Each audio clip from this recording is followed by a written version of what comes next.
Բարև ձեզ սիրելի հայրենակիցներ, հարգելի ընկերներ, մի միջադեպի մասին եմ ուզում խոսել, որի մասին թերևս ենթադրում եմ, որ արդեն համացանցից գիտեք, տեսել եք։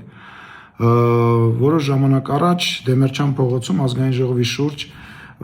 կողքով անցնելիս անակնկալ ինձ համար, անկեղծ ասած, չգիտեի, որ այդտեղ մարդ կա եւ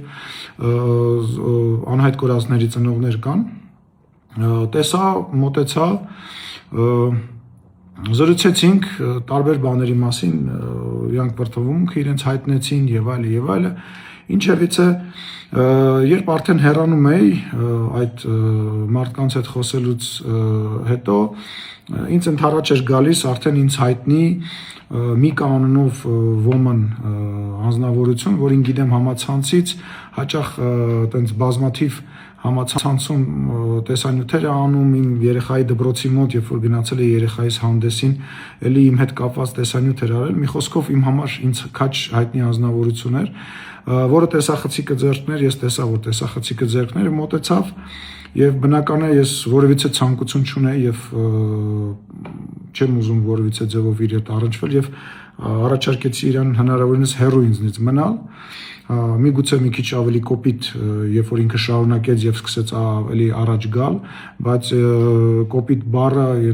կարող եմ ասել, որ որևիցե սեռական բնույթի կամ որևիցե հայոյանք իր մեջ չի պարունակել, որից հետո արաբառից ավել որևիցե բան չի եղել, երբ որ արդեն սկսեց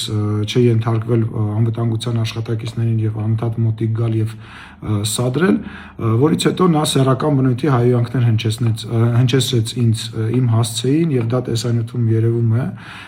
ես իրեն պատասխանեցի եւ փորձեցի հեռանալ, ինչից հետո Եվս մեկ անձնավորություն մոտեցավ, որին անկեղծ ասած չէի ճանաչում, կարծելով, որ դա անհայտ կորածների ծնողներից մեկն է, միգուցե ինչ-որ քաղաքացի է, փորձեցի հասկանալ ինչ է, բայց ի պատասխան տեսա, որ լսեցի, որ պարզվեց, որ այդ անձնավորությունը եկել էր իր ընկերոջ ինչպես ինքը արտահայտվում էր, բարի համբավը պաշտպաներ եւ ով որ իմ ընկերոջը ես նրա սենցը նենցը խոսույթով սկսեց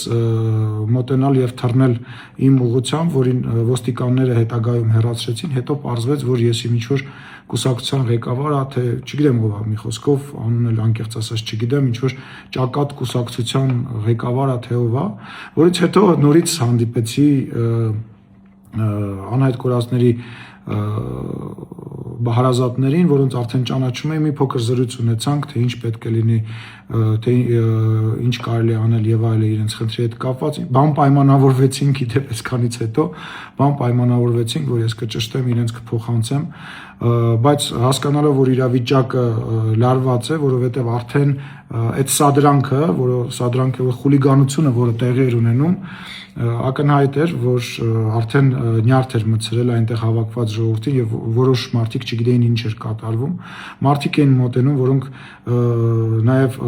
ոգելից խմիչք էին օգտագործած եւ ասում էին նույնիսկ դրա մասին, որ այո մի քիչ խմած եմ եւ այլը, ես ընդեղից հեռացա, այդ ընթացքում եւս մի սադրանք տեղի ունեցավ, եւս մի քաղաքացի մոտեցավ եւ նույն տրամաբանության մեջ բաղ իմ ընկերոջը եւ այլը։ Մի խոսքով Դեմերչյան փողոցի վրա այսօր մի սադրանքների շարանի միջով եմ անցել, բայց մի բան պետք է ասեմ, ուրեմն նախ շատ ցավալի է եւ շատ զզվելի է, որ այդ մարդկանց ցավը, իսկ այդ մարդկանց մեջ բազմաթիվ մարդիկ կան, որոնք որ շատ ծանր իրավիճակում են գտնվում, որ այդ մարդկանց ցավը որոշ քաղաքական միավորներ ու որոշ մարդիկ փորձում են օգտագործել իրենց քաղաքական նպատակներով, իրենց լայվերը, իրենց, չգիտեմ, քաղաքական վարկանիշը բարձրացնելու համար եւ նման սադրանքների են դիմում, այսինքն հենվելով այդ մարդկանց ցավի, այդ մարդկանց էմոցիայի վրա փորձում են նման սադրանքներ իրականացնել։ Ես ցավում եմ դրա համար եւ պետք է ասեմ, որ չի անցնելու այդ սադրանքները, այո դժվար է, ինձ էլ է դժվար էմոցիոնալ առումով, մարդկային առումով